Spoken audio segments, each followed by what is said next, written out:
Dahil sa kanyang walang tigil na pagdadaldal, si Cannonball ay may bagong target ng kanyang galit. Sa loob ng waiting room, si Dee ay kinakagat ang kanyang kuko habang naghihintay kasama ang pagkain sa kanyang tabi, umaasang magiging maayos ang lahat kapag sila'y dumating. Pagdating nila, mabilis siyang tumayo at sinabing may kailangan siyang sabihin sa kanila. Ngunit doon niya napansin ang namamagang mukha ng manager at tinanong kung ano ang nangyari. Agad siyang lumapit upang alalayan ito, ngunit sinabi ni Cannonball na nararapat lamang sa kanya ang natanggap niya. Tinanong ni Dee kung totoong sinaktan niya ang manager. Ngunit sinabi nito na natural lang yun dahil tinangka ng manager na manipulahin siya tulad ng dati. Labis na nag-aalala si Dee para sa manager at iniisip kung ano ang dapat nilang gawin. Nakita ni Cannonball ang pagkain sa mesa ni Dee at tinanong kung ano yun. Bagamat may mga mata siya, kitang-kita naman niya ang pagkain. Dinurog niya ito gamit ang paa at sinabi na ang tanging gusto ni Dee ay kumain, parang isang baboy. Nasaktan si Dee sa mga sinabi niya. Ngunit mabilis siyang lumapit at sinabing tumakas na ito. Ito'y isang pagsubok lamang na naisip ng isang napakasamang tao. Alam niyang hindi niya kayang ipaliwanag ng mabuti, ngunit dapat magtiwala si Cannonball sa kanya. Tinawag din niyang tatay si Cannonball na naging sanhi ng pagkakasampal ni Cannonball sa kanya at bumagsak siya sa lupa. Ayaw ni Cannonball na tawagin siyang tatay ng isang matako na baboy. Lumabas si Ivan mula sa ibang kwarto, sabik na makita na mayroon siyang dahilan. Isa siyang tao na hindi kayang kontrolin ang kanyang emosyon at ibinubuhos ito sa iba, pisikal man o hindi. Mayroon din siyang dila na nararapat putulin at aipakin sa mga aso. Ngunit, tulad ng sinabi niya kay Dee, ang isang tulad niya ay hindi kailanman maaaring maging bahagi ng pamilya ng iba. Hinawakan niya ang malusog na ulo ni Cannonball at tinanong kung ano ang iniisip niya na mangyayari kung mabubuhay siyang ganito. Kahit hindi dumating si Ivan, puro impyerno ang haharapin ni Cannonball at magdurusa siya tulad ng nararapat sa mga kaawa-awang tao. Sinabi ni Ivan kay Dee na papatayin na niya ngayon si Cannonball at tatalikuran na niya ang kanyang mga makamundong kagustuhan. Harapin din nila ang babae, ngunit nang bumaling siya upang tumingin, napansin ni Ivan si Gio na hinahawakan siya at tinatanong kung ano ang gagawin nila ngayon. Sa parehong oras, hinawakan ni Yomra si Dee at sinabing hindi na kailangang magtanong dahil ang mga biktima ang dapat unahin. Nang tanungin ni Ivan kung ano ang ginagawa nila, huminga si Yomra ng malalim at sumigaw kay Gio na tumakbo. Ngunit nag-alala si Gio kung ano ang gagawin nila sa taong hawak-hawak. Tiningnan lang siya ni Yomra at sinabing ang basurang ito ay iwawasto ng makatarungan. Iniutos ni Ivan na ibaba ang mga makasalanan, ngunit sinabi ni Yomra na ayaw niyang gawin yon. Sinabi ni Ivan na ayaw niyang mahuli sila, kaya kailangan nilang pumunta agad doon. Tinanong ni Yomra kung bakit niya gagawin yon, gayong si Ivan mismo ang nagsabing may gagawin siya sa kanila kung ginawa nila ito. Sawang-sawa na si Ivan at nagsimulang humabol. Iniisip ni Yomra na kailangan niyang panatilihin ang kanyang composure dahil kahit na nagmumukhang galit at balisa si Ivan, patuloy pa rin siyang tumitingin sa paligid upang maghanap ng solusyon sa kanyang problema. Pero bakit pa rin niya hawak-hawak ang taong yon? Kung maitago lamang niya si Dee, maaari siyang lumaban, ngunit kahit na ganoon, masasangkot ang mga inosenteng tao. Tinatanong niya si Dee na gumising habang sinusubukan ni Ivan na suntukin siya, na naiiwasan naman niya. Ngunit ang tanong kung ano ang dapat gawin ay patuloy na nananatili sa kanyang isip. Paano siya lalaban nang walang magiging pinsala? Alam ni Ivan na patuloy siyang tatakas, kaya binibigyan niya ito ng walang ibang pagpipilian. Pinilit siyang labanan. Kumuha si Ivan ng isang bato mula sa lupa at inihagis ito diretso sa isang ina na naglalaro kasama ang kanyang anak. Walang paraan para makarating doon si Yomra sa oras, ngunit si Gio ay nakarating at hinawakan ng bato, ginagamit ang momentum upang maitapon ang sarili niya sa gilid at bumagsak sa isang pader. Nagtataka ang ina kung ano yon, ngunit hindi nagtagal ay lahat sila ay nakatanggap ng mensahe sa kanilang mga relo, isang babala sa sakuna ang naipadala, na may natukoy na presensya ng patay at kailangang lumikas agad ang lahat. Naintindihan na ng ina ang nangyayari at sinabihan ang kanyang anak na huwag umiyak. Habang lumikas ng maayos, nainis si Ivan na hindi niya nataman ang kanyang target dahil kay Undertaker. Ngunit dapat niyang nakita ang mensahe, tama ba? Kung mangangahas siyang tumakas, papatayin niya ang mga tao. Ang tanging gusto niya ay ang zodiac sign, kaya dapat lang itong ibigay sa kanya. Hindi man lang nakikinig si Yomra, natutuwa siyang nag-trigger ang handgal na ito ng alarma, na nagbibigay sa kanya ng kaunting espasyo. Sinabi ni Ivan na makinig siya, ngunit tumalon lang si Yomra. Hinayaan siyang sundan at subukang hampasin siya ng isang atake na hindi niya maaaring maiwasan habang nasa ere. Sumasang-ayon si Yomra na hindi niya maiiwasan ito, ngunit ganoon din si Ivan. Ginamit ni Yomra ang pagpapakita ng impyerno sa ibaba nila, na nagpatambas sa kanila patungo sa ilalim ng mundo. Madaling na-block ni Yomra ang atake ni Ivan. Lumitaw din si Nung at kinilala ang taong ito, si Ivan the Terrible, di ba? Siya ay isang tao na namuhay ng may matinding likas na katangian ng isang kidlat.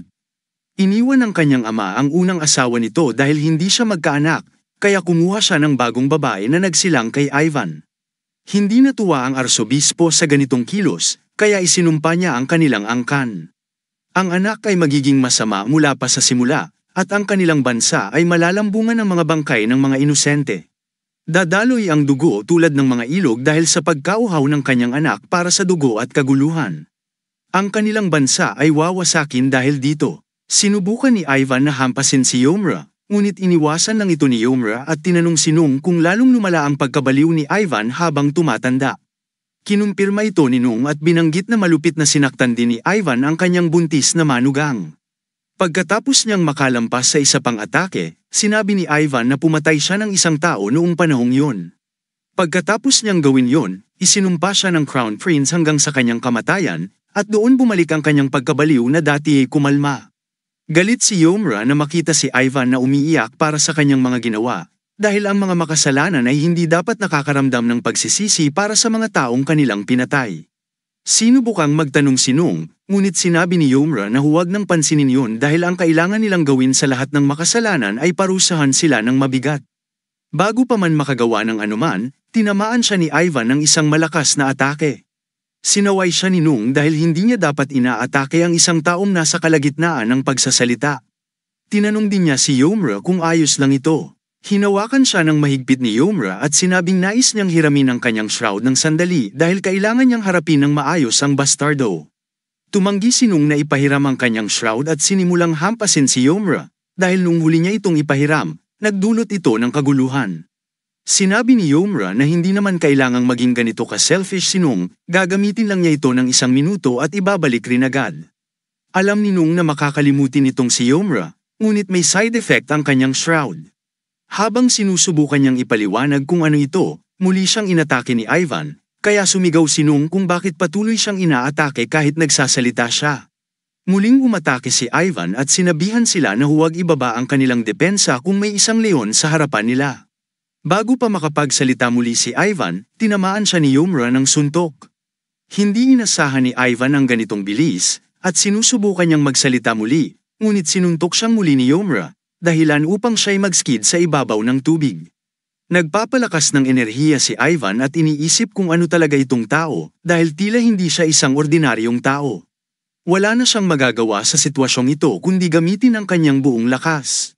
Sinimulan niyang i-charge ang kanyang kapangyarihan gamit ang parehong kamay, ngunit hindi gumagalaw si Yomra, kaya nagtaka si Ivan kung bakit. Alam ng kahit sino na nag-charge siya para sa isang malakas na atake, ngunit hindi talaga gumagalaw ang bastardo. Dito niya nakuha ang ideya. Sinusubukan muli ni Ivan magsalita, ngunit sinuntok siya muli ni Yomra. Nakuha na rin ni Nung, inaatake siya ni Yomra tuwing nagsasalita siya. Ganito siya kagalit sa kanyang supervisor. Ngayon ay talagang galit na si Ivan at tinanong kung paano siya naglakas loob na paglaruan siya ng ganito. Ngunit biglang nag-teleport si Yomra sa likod niya at sinabi na malapit na niyang malaman kung sino ang tumatama sa kanya. Sunugin ang makasalanan, Hellfire. Aktibahin niya ang kanyang abilidad at tinamaan si Ivan na walang depensa laban sa ataking ito, ngunit hindi siya lubos na nasunog. Iniisip ni Yomra na parang katulad lang ito ng nangyari kay Uchi, wala siyang kapangyarihan, espada, o shroud. Kailangan niyang makuha ang isa sa mga ito o makahanap ng ibang bagay na pansamantalang magagamit. Muli siyang inatake ni Ivan at sa wakas na pagtanto ni Ivan kung sino ang kanyang kalaban, siya ang hari ng ilalim ng mundo. Parusahan ang makasalanan, kidlat. Sa mga salitang yon, pinakawalan ni Ivan ang isang malakas na pagkidlat kay Yomra, at hindi siya nagulat na ang shroud nito ay hindi kuryente kundi kidlat. Ginamit ni Ivan ang momentum upang tumama kay Yomra sa tiyan at tinanong kung ano ang pakiramdam nito.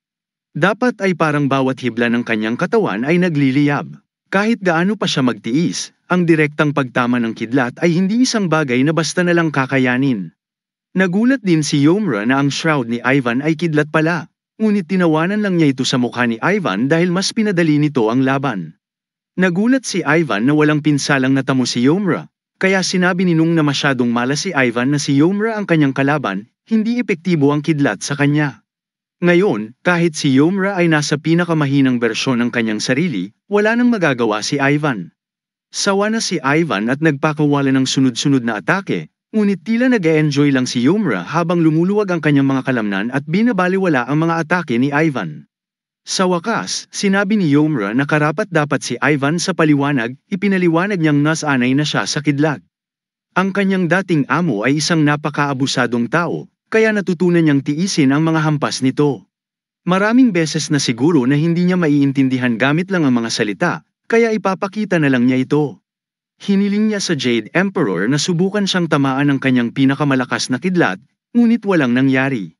Kaya tinawag ni Yomra ang Jade Emperor na matandang mahina na nagpagalit dito at nagpakawala ng kidlat sa kanya.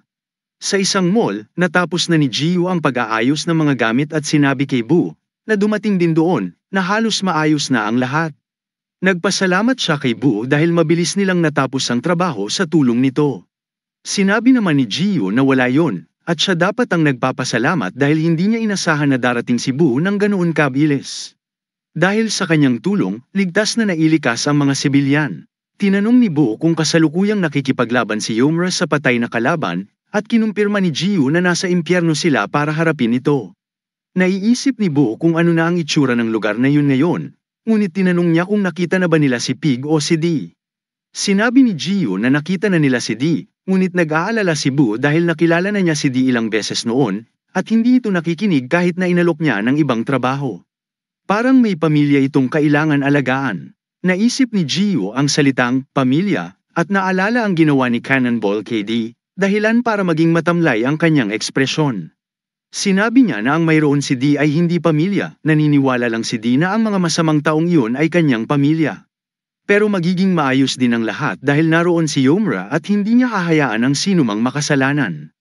Habang nagpapatuloy ang laban ni Yomra at Ivan, hindi makapaniwala si Cannonball sa kanyang nasasaksihan. Iniisip niya na maswerte siya na itinapon siya ng patay na halimaw, kung hindi, baka nadamay siya sa atake at napatay. Tinawag niya si D, na nasa estado ng matinding pagkagulat at hindi makakilos ng maayos. Hinawakan niya si D at tinanong kung nasaan sila, at dapat na niyang sabihin ang lahat ng alam niya. Tinawag siya ni Dina, ama, na nagpagalit muli kay Cannonball. Minsan na niyang sinabi na ayaw niyang tawaging ama ng isang baboy at gaano ba katagal nila kailangang magpanggap na pamilya sila. Sinasadya niyang kinamumuhian siya, kalahati ng oras, halos hindi niya siya maintindihan dahil palaging nauuntog siya sa pagsasalita. Sasagutin niya ang tanong o makakakuha siya ng parehong paggamot tulad ng natanggap ng direktor. Ang mga salungguhit sa likod nila ay mula sa kanyang mundo. Kaugnay sa kanya, kaya bakit siya nadamay dito? Kasalanan lahat ito niya, dapat siyang ilabas na ngayon habang siya ay mapagpatawad pa. Si D, na may luha sa kanyang mga mata, ay patuloy na tinatawag siya na, ama, ngunit sinabihan siya ni Cannonball na tumigil. Hindi siya naging anak niya kahit isang beses. Ang atake ng Jade Emperor ay nagpatambak kay Ivan sa lugar, at dahil tapos na si Yomra sa makasalanang ito, lumipat siya kay Cannonball.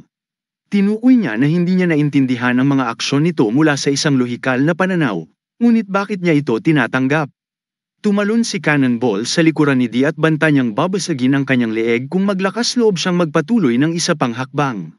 Tinanong ni Yomra si D kung ano ang ginagawa niya, na nag-isip si Cannonball na tinutukoy siya, ngunit kinumpirma ni Yomra na hindi siya yon, tinutukoy niya si D. Isa siya sa 12 zodiac signs. Bakit niya tinatanggap ang hindi makatarungang pagtrato mula sa taba? Binati siya ni D habang umiiwas ng mata at sinabi na matagal na silang hindi nagkikita. Tinanong ni Yomra kung ano ang nangyari sa panahong yun, at anumang tulong mula sa kanya ay magiging kapaki-pakinabang. Sa puntong ito, hindi siya nagsalita, na nagpapaisip kay Cannonball ng ibang paraan upang matiyak ang kanyang kaligtasan. Sinabi niya kay Yomra na nais niyang makipag-ayos at ibibigay sa kanya ang walang silbi na lump na ito kung papayagan siyang makalabas dito. Gagawin naman niya ang lahat ng sinasabi niya, kaya't sasabihin niya sa kanya na sumama sa kanya. Ang kailangan lang niyang gawin ay hayaan siyang manatili, hindi ba't ito ay isang win-win na sitwasyon? Biglang bumangon si Ivan mula sa pagkakaidlip at tinukoy na hindi pa siya nakakakita ng ganoong kapalaluan. Binubuka niya ang kanyang bibig at nagbubuhos ng kung ano-anong kasinungalingan. Na hindi iniisip ang tungkol dito, isang simpleng tao ang nangangahas na out of everyone, isasara niya ang bibig dahil ang zodiac na yun ay pagmamay-ari ni Tao at walang iba. Si Cannonball ay may sapat na lakas ng loob na sumigaw sa kanya, ang batang ito ay pag-aari niya, gamit sa negosasyon, at walang ibang tao. Tinawag siya ni Ivan na mangmang na umaasahan na lahat ng bagay ay magiging ayon sa kanyang kagustuhan kapag hindi naman niya alam kung nasaan siya. Habang nag-aaway ang dalawa, si Dee ay nag-uungol at umiiyak. Biglang pumagitna si Nung sa kanilang sigawan at tinanong si Ivan kung sinabi ba niyang tao.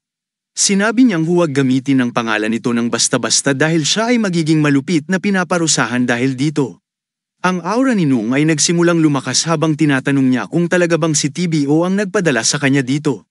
Hindi naiintindihan ni Ivan ang nangyayari, hindi ba't ang taong ito ay alaga lang? Pinigilan siya ni Yomra sa pagpapalabas ng literal na impyerno kay Ivan at sinabi sa kanya na tandaan ang pinakamahalagang bagay sa bawat misyon.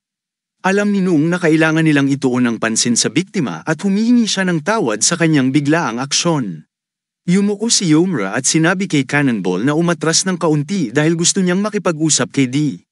Sinabi ni Cannonball na hindi siya kikilos ng 1 pulgada kung hindi siya papakawalan, ngunit hinawakan siya ni Yum at ipinaliwanag na kung makarinig pa siya ng isang salita mula sa kanya, sisiguruhin niyang puputulan ang kanyang dila, isususpinde siya ng pabaliktad, at gagamitin ang kanyang nabubulok na mga bituka upang palamutian ang mga bulwagan ng impyerno. Nang marinig ito, napagpipi ng sarili si Cannonball at si Yomra ay basta na lang siyang itinapon. Lumapit siya kay Dee at tinanong kung bakit niya gustong magkaroon ng pamilya. Ipinaliwanag niya na walang paraan para magkaroon ng ganoon sa impyerno at dahil ang mga tao ay mukhang masaya dahil dito, naging mainggitin siya. Naisip niya na kung siya ay magkakaroon ng pamilya, magiging masaya siya. Ngunit ngayon ay alam niyang napakabobo ng pag-iisip na yun. Hinding-hindi na niya iisipin ang pamilya ng iba anuman ang mangyari. Si Yomra ay mahinahon na tinatawag ang kanyang pangalan at tinatanong siya kung nais niyang mag-reincarnate kasama niya bilang pamilya. Tinanong ni Dee kung totoo ba ang sinasabi niya. At kinukumpirma ni Yomra na totoo ito. Kung maghawak sila ng kamay at mag-reincarnate na magkasama, tunay silang magiging pamilya. Hindi ba't mas maganda yon kaysa sa ginagawa niya ngayon? Si Dee ay nagsimulang umiyak ng mas malakas habang naririnig ito at tinanong kung talagang magiging maayos yun. Sabi ni Yomra na tiyak na magiging maayos, ngunit dapat silang gumawa ng pangako upang tiyakin ito magpakailanman. Tumayo siya at iniabot sa kanya ang kanyang kamay at siya rin ay nangako. Pumunta siya upang yakapin siya pagkatapos dahil labis siyang nagpapasalamat sa ginawa niya. Yakap siya ni Yomra pabalik at binanggit na mula ngayon ay magtatulungan sila sa isa't isa. Biglang nagningning si Dee ng pula at ang puso ni Yomra ay nagliliwanag din habang siya ay nagkakaroon ng bagong anyo. Hindi inaasahan ni Nung na lubos niyang bubuksan ang kanyang puso. Ang kanyang nakasulat na tadhana kasama si Theo ay nagiging koneksyon kay Yomra. Si Ivan ay maaari lamang manood habang nangyayari ito hanggang sa mock-crawl si Cannonball sa kanyang binti at nagsabi na tiyak na kailangan niya si Dee. Ibibigay niya siya kung ilalabas siya. Si Ivan ay handang durugin ang kanyang ulo dito at ngayon ngunit sinabi ni Nung na maghintay. Sa lalong madaling panahon, ang tadhana niya ay ipapasya ni Yomra.